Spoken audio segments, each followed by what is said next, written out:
যোৱাকালি কাজিৰঙাৰ ৰঙাজান চাহ বাগিচা হেলেং পথাৰ এলেকাত 60 বিঘা মাটিত যি অসম চৰকাৰৰ পৃষ্ঠপোষকতাত যি পঞ্চতাৰকাযুক্ত হোটেল নিৰ্মাণৰ কাৰ্যৰ বিৰুদ্ধে আটছা গোলাঘাট জিলা সমিতিয়ে প্ৰতিবাদী কাৰ্যসূচী সাব্যস্ত কৰিছিল। সেই সাব্যস্ত কৰাত অসম পুলিচে যি ছাত্ৰ সন্থা কৰ্মীৰ লগতে প্ৰতিবাদীকাৰী চাহ শ্ৰমিকসকলৰ ওপৰত যি আক্ৰমণ কৰিলে, এই আক্ৰমণ আমি কেতিয়াও সহ্য কৰিব নোৱাৰোঁ। আৰু আমি অসম চৰকাৰৰ তথা মুখ্যমন্ত্ৰীক এটা কথা ক'ব বিচাৰোঁ যে আপোনালোকে যি চাহ জনগোষ্ঠীৰ ভোটেৰে যি গাদী দখল কৰি আজি বৰ্তমান চৰকাৰ চলাই আছে, সেই অনাগত সময়ত কিন্তু চাহ জনগোষ্ঠীৰ ওপৰত এনে অন্যায় অত্যাচাৰ কিন্তু ভয়াৱহ পৰিণাম কিন্তু আপোনালোকে ভুগিব লাগিব। ছাত্ৰ সন্থাৰ স্পষ্ট কথা। আৰু আমি এনে কাৰ্যক আমি অসম ছাত্ৰ সন্থাৰ সৰ্বদা শাখাত ধিক্কাৰ জনাইছোঁ, গৰিহণা জনাইছোঁ।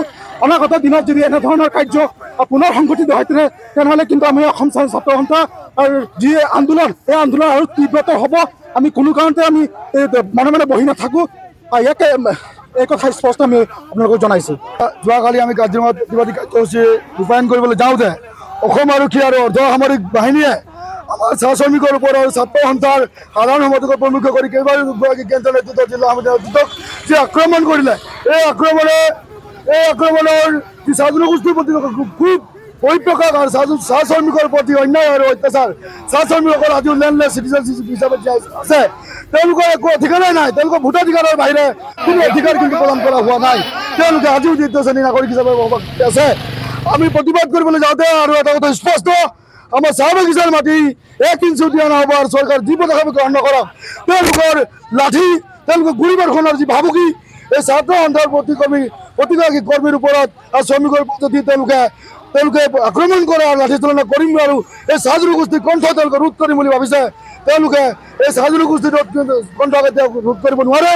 আমি অতি দুখেৰে ক'ব বিচাৰিছোঁ যে অসমৰ চাহ জনগোষ্ঠীৰ লোকসকল যি অৰ্থনৈতিক বুনিয়াদ সৃষ্টি কৰাত যি গুৰুত্বপূৰ্ণ অৰিহণা আছে, এই শ্ৰমিকসকলক বাৰে প্ৰতিটো চৰকাৰে উপেক্ষা কৰি আহিছে।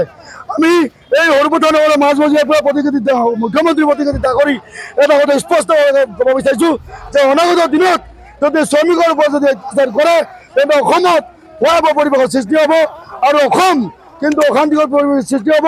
আৰু অসমৰ প্ৰত্যেক চাহ বাগিচাৰ শ্ৰমিক আপতে ওলাই অসম অশান্তিকৰ কৰি দিবলৈ আমি বাধ্য হ'ম। BJP corporate! BJP corporate! BJP corporate!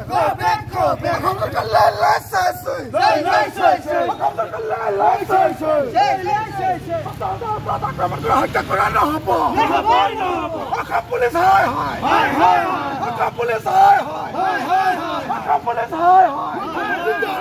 মুখ্যমন্ত্রী কাম নাই।